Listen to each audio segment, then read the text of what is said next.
Good afternoon, I'm Lauren Borthwick and here are your headlines at 3:30. A Solent Journalism investigation has revealed visitors to the New Forest are stealing rare fungi despite warnings from the council.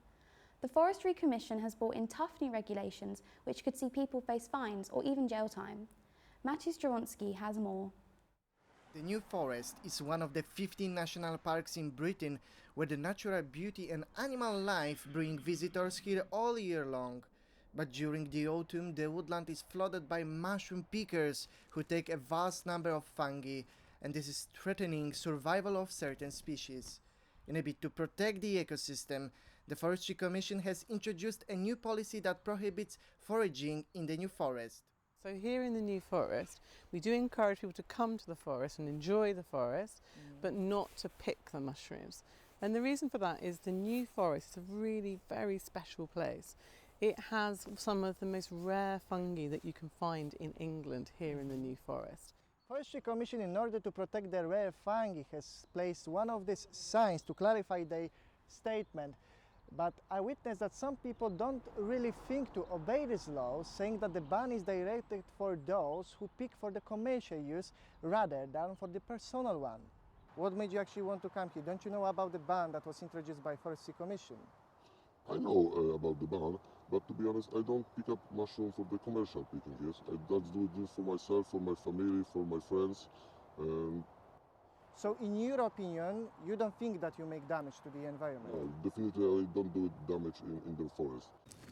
The Forestry Commission has warned that anyone repeatedly caught breaking the mushroom picking ban can be prosecuted for theft. For Solent Journalism, I'm Maciej Jaronski. Now, are you ready to vote again? Well, the countdown has begun for the December election. It's the third vote of its kind in the past 4 years. Let's cross to Luke Henry to find out what it means for Southampton and the surrounding areas. Luke? Thanks, Lauren. Well, normally we only have one general election every 5 years, but once again today we see the region MPs campaigning for your votes.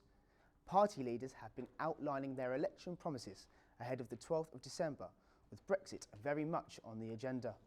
Southampton Test MP Alan Whitehead campaigned to remain in the EU, whereas Tory member Royston Smith, who represents Southampton Itching, campaigned to leave. In this constituency, there was only a 31-seat difference between the Conservatives and Labour in the last general election. Another seat of interest will be Winchester, where the Liberal Democrats will be fighting to take the Conservative hold away. In Eastleigh, Tory Mims Davis is stepping down, which could pave the way for the Lib Dems, who were the second most popular party in this constituency in 2017. Finally, Portsmouth South gained a Labour seat in the last election. It was not a landslide, leaving room for the Tories to potentially take back the seat. Lauren. Thanks, Luke. Southampton City Council has opened a new play area at Mansell Park in Millbrook. The project aims to bring families together. The £250,000 revamp took 6 weeks. The new play equipment includes toddler and junior area and fitness trails. Labour MP for Southampton Test, Alan Whitehead, is a fan of the initiative. I've always thought that Mansell Park, which is a tremendous green space right in the middle of the community here, needed more facilities so people could actually use the park positively. It's always been a good green space, but it's been exactly that, a green space. Do you think Southampton is a healthy place to live? The City Council is asking for your views on how to improve our health and well-being. Scott Morgan joins us now. Scott, can you tell us more? Thank you, Lauren. Yes, so the Council have outlined some of the key problem areas they think is happening with health in the city, namely diet and people needing to keep physically active. Now, I spoke to Councillor Dave Shields. He's the Cabinet Member for a Healthier and Safer City, and he had this to say. I'd like to see less emphasis on nanny state and nagging and a bit more on collective state. So I'd like to see, for instance, addressing determinants. So if people are overweight, is it because they're eating bad food? Possibly. How can we get them to eat more healthy food? So we can see here he's expressed a clear desire to move away from what he calls a nanny state approach to public health. So things like Jamie Oliver's sugar tax or just sin taxes as a general concept, and move more towards, like an example for Southampton would be the introduction of new cycle lanes, which instead of punishing motorists would encourage people to move to cycling and be more active. But that's just one councillor's view, and this survey, of course, is asking for the public's, and it closes today, so this is your last chance to make your voice heard and go to their website to find it. Thanks, Scott. A park is still in disrepair a month after a festival took place in Southampton. Over 10,000 people attended Summertime Live and Docklands event at the end of September during heavy rain. Keely-Ann Dunn sends this. As you can see, this is the mess that's left from Docklands Festival that happened over a month ago. Over 10,000 festival goers attended this event. They were crammed into a small space to listen to over 40 acts. Prior to the festival, there was heavy rainfall, which meant that the grass was weakened, and when the heavy loads of lorries were coming in, it completely destroyed the area.